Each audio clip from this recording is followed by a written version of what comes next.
meditation has fallen into the wrong hands. Somehow, the most powerful and heroic path human beings ever developed is now being sold as a tranquilizer for people who don't want to grow. It's being used and abused by people who just want to feel good. But meditation doesn't make you feel good.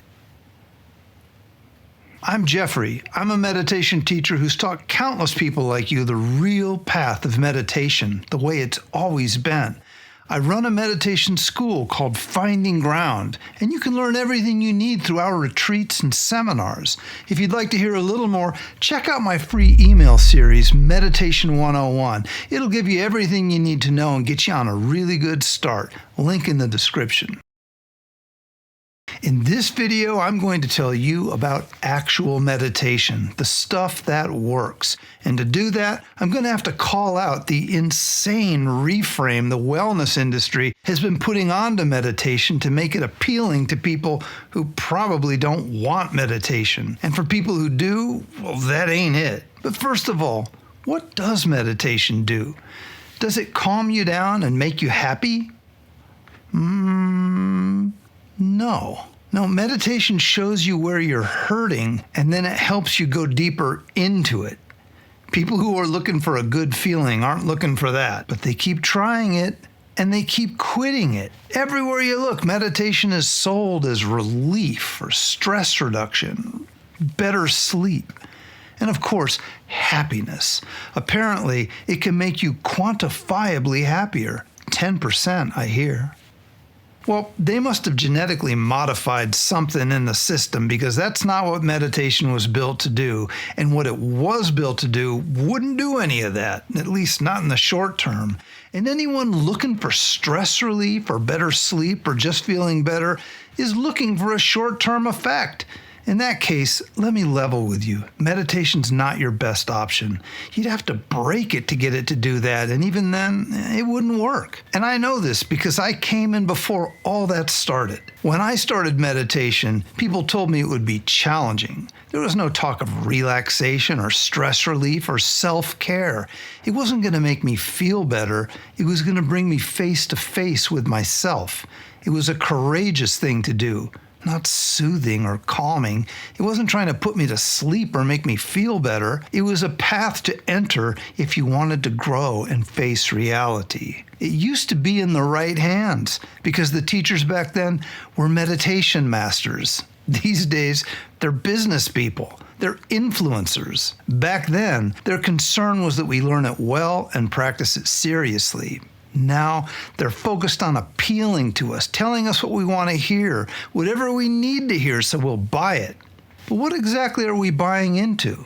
Something authentic or something optimized for influencers to sell?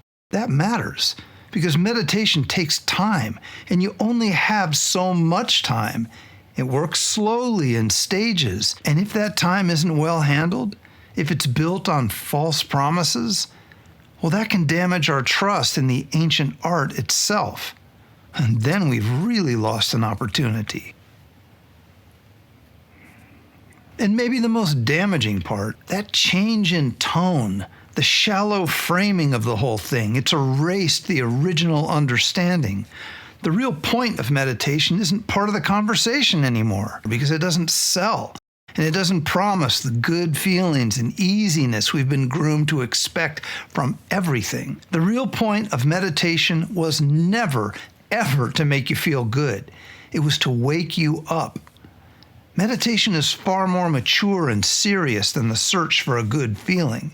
It addresses things that deeply trouble us by being brave enough to see them. It shows you how to face the facts of what's gone wrong and guides you into a new and better way of being. It takes courage, but it proves itself. That's why it's remained intact in almost exactly the same way for thousands of years, until the wellness industry decided to reframe it for our consumption. Meditation wasn't born from the modern world, and it doesn't share its goals. It came from something older, something deeper. Meditation teachings don't waste time on small goals. They have something so much bigger in store for you if you have the heart to dive in. The ancient traditions that gave us meditation weren't aiming for mood improvement. They weren't trying to make people 10% happier. They were concerned with waking people up from confusion. And waking up isn't just a deeper pursuit of happiness. It's really something entirely different than that. It means seeing clearly and understanding what we never understood before. Because most of us, well, we're asleep. Not in the physical sense, but in the way we mistake our imagination for reality. We live in a dream made of assumptions, mistakes, fears, and primitive beliefs. And meditation is a process for waking up from that dream. Meditation isn't a way to feel better while you wait for life to improve. It's a path that leads you back to what's always been here, a kind of depth that most of us don't even realize exists because we've never been taught about it.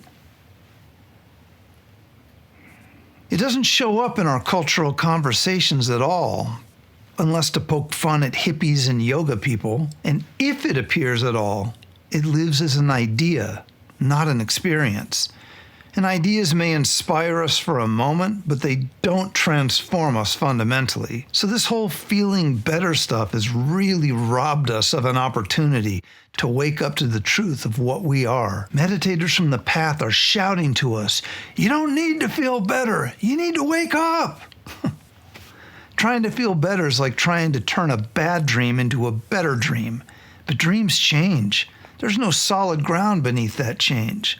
How about waking up from all dreams? Wouldn't that be better? That's why awakening has always been the real aim. Awakening means a substantial, even a radical transformation of how we perceive ourselves and the world. Meditation pivots us away from a confused outlook toward a real outlook, and the dream disappears. And when it does, good things follow. In the oldest traditions, this kind of shift had a name. They called it bodhi, a word that means awake. It's where the word Buddha comes from. A Buddha is someone who is awake from that confusion. Now, when that process begins, your familiar life starts to show its shakiness. You see that as a dreamer, you are always vulnerable to changes you can't control. Now, that creates anxiety that never goes away. You can run from it, you can try to soothe it, but you won't win that battle because the dream itself is made out of pain. So what is awakening like? Awakening starts with the dawn of clarity, a sense of seeing the world directly, seeing yourself as you actually are. And now that's a deep topic which deserves its own video, but it's better than anything you were hoping for. You don't want to miss out on what you truly are, but you will if you keep chasing good feelings and hiding from pain. Now, after clarity, something else shows up. Joy. Joy isn't happiness because it doesn't depend on things outside your control. If you have joy within you and then your house burns down, well, you still have joy. What if you lose an arm? Well, you still have joy. You think happiness is going to last through a no house, no arm situation? Probably not. Meditation is a heroic path of growing up. Not just waking up, because we couldn't possibly wake up if we aren't willing to grow up. And growing up means facing facts. Dreams are painful, and the life of seeking good feelings is unreliable. When we see this and take it to heart, we become stronger and we grow up. And that's when clarity dawns. And out of that clarity, joy comes forward. That growing up is the first real stage of waking up. It's a worthy path to step onto, and while we can't expect to become Buddhas right away, we will become people who are waking up. And there's another ancient word for that, bodhisattva. A bodhisattva is a person who is waking up, who's headed toward being a Buddha. It's like the young adult stage of awakening. Right now, most of us are barely adolescents, so that first stage is going to feel powerful. Remember when you got your driver's license? Or your first paycheck, you felt alive, like you'd arrived. That's like the stage of clarity and joy. It is a transformation. Those two together produce an amazing inner composure that doesn't let stress gather, and it produces a cheerfulness that isn't afraid of pain. So what about our pursuit of happiness? Well, it just loses its taste to the meditator. It never worked out, and it never could.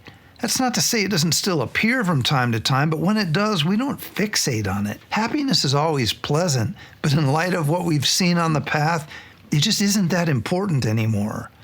Joy is what we've really wanted all this time. Clarity too, but joy is the sunshine of our inner being. It doesn't come and go. We discover it, and then it's a part of us. Happiness isn't a worthy goal for us anymore. It was just a compromise we were cornered into before we discovered joy. And once you see that, really see it, you won't forget it. You'll start evaluating your life by different measures, not by how things make you feel, but by how real you become. So how do you find clarity and joy? Well, through real meditation practice, the stuff that's been passed from meditator to meditator for thousands of years.